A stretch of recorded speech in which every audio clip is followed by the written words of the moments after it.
There is a corner of the Las Vegas Strip that has had three different names in the last 40 years. First, it was the Barbary Coast. Then, it was Bill's Gamblin' Hall and Saloon. Then, in 2014, it became the Cromwell, the first standalone boutique hotel Caesars Entertainment ever built from the ground up on the Strip. And now, opening May 26, 2026, it is becoming something entirely different. This is the Vanderpump Hotel.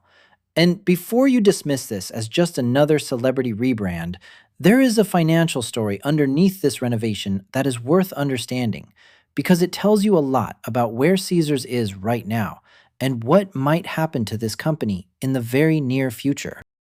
The Vanderpump Hotel sits at Las Vegas Boulevard and Flamingo Road, one of the most valuable corners of real estate on the planet. Directly across the street is Caesars Palace. Directly next door is the Flamingo. You are not off the beaten path.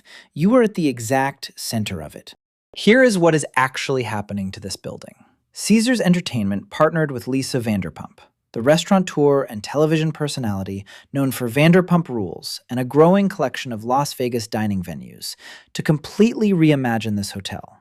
Not a coat of paint, not new linens. A full top-to-bottom redesign of all 188 guest rooms and suites, the lobby, the check-in area, the casino floor, and common spaces throughout the property. The design language is what Vanderpump and her business partner, Nick Elaine, call industrial romantic. Think moss green walls, dusty lilac accents, velvet headboards, mixed metals, warm gold playing against cool silver. Reflective furnishings, custom lighting curated to make the room feel serene and deliberate. Every fixture and furnishing in the hotel was either custom created or hand-selected through their design line, Vanderpump Elaine. The hotel is essentially a 188-room showroom for that brand. There are 188 rooms total, including 21 signature suites. The property sits 11 stories above the Strip, with Solea, a 65,000 square foot rooftop pool and event space that reopens when the hotel does in May.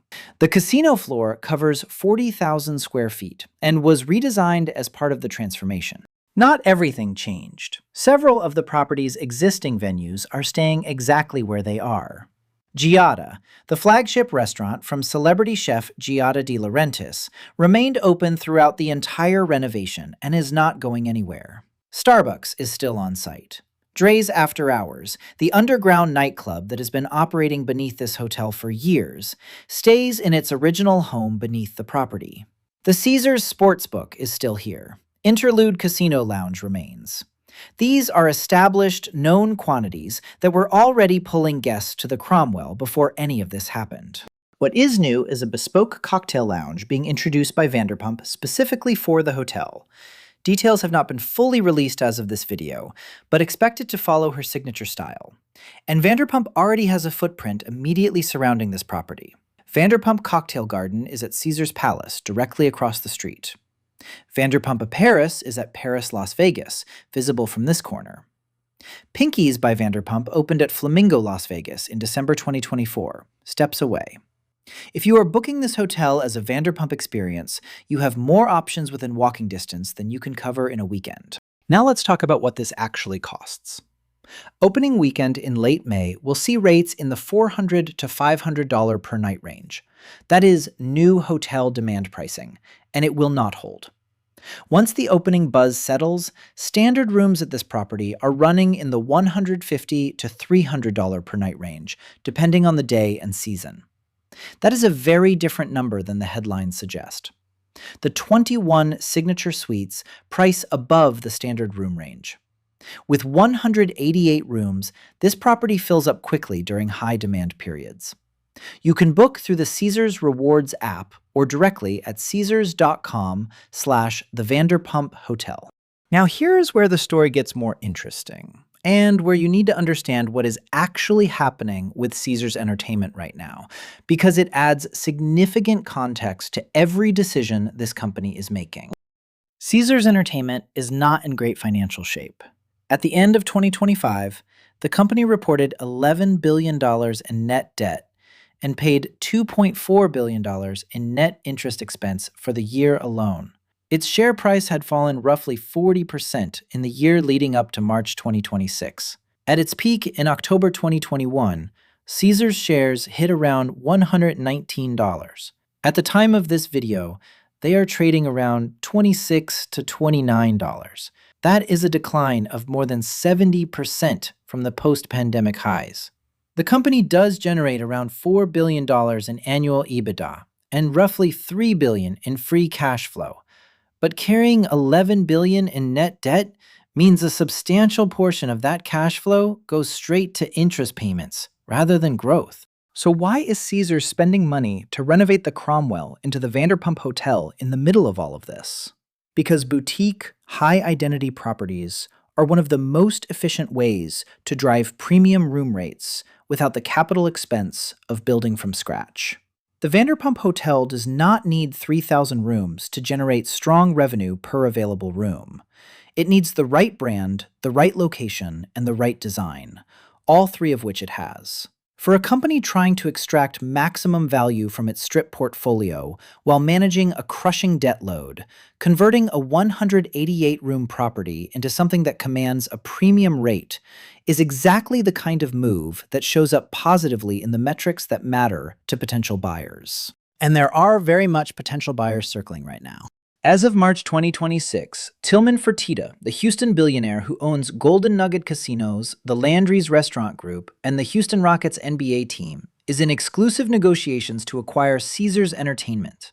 His company, Fertitta Entertainment, has offered approximately $34 per share, which puts the equity value at around $6.5 billion, and the enterprise value, including Caesars' debt, at approximately $31.5 billion. Competing bidder Carl Icahn has a standing backup offer at $33 per share. Market prediction platforms were assigning roughly 80% probability to a Caesars acquisition happening before the end of 2026 at the time of this recording. This would be the largest casino deal since El Dorado Resorts acquired the original Caesars in 2020 for $17.3 billion. A deal that itself was driven by Icahn, who at the time held a major stake and pushed for a sale after Caesars came out of bankruptcy in 2015. History is rhyming here. What does all of this mean for the Vanderpump Hotel specifically? If Fertitta does acquire Caesars, he is buying a company whose entire business thesis is built on branded experiential hospitality at scale. The Vanderpump Hotel is a perfect expression of that thesis. Fertitta built Landry's into one of the largest restaurant groups in the country using a similar playbook. Acquire underperforming assets, apply a strong brand identity, drive premium pricing on food, beverage, and experience. The Vanderpump Hotel is already doing that. A Fertitta-owned Caesars might actually lean harder into this kind of branded boutique strategy rather than walk it back. The Cromwell was never the most productive asset in the Caesars portfolio by room count. The Vanderpump Hotel gives it an identity and a revenue story it did not have before. Here is the bottom line. This is a 188-room boutique hotel at the best corner on the Las Vegas Strip, with confirmed room rates in the $150 to $300 range most nights. A proven food and beverage lineup, a 65,000 square foot rooftop pool, and a brand identity strong enough to fill rooms at a premium. It sits inside a company that is either going to successfully deleverage its balance sheet or get acquired by one of the most aggressive hospitality operators in the country. Either way, the property itself benefits from the attention. The Vanderpump Hotel is not the biggest story in Las Vegas right now, but it may be the most interesting.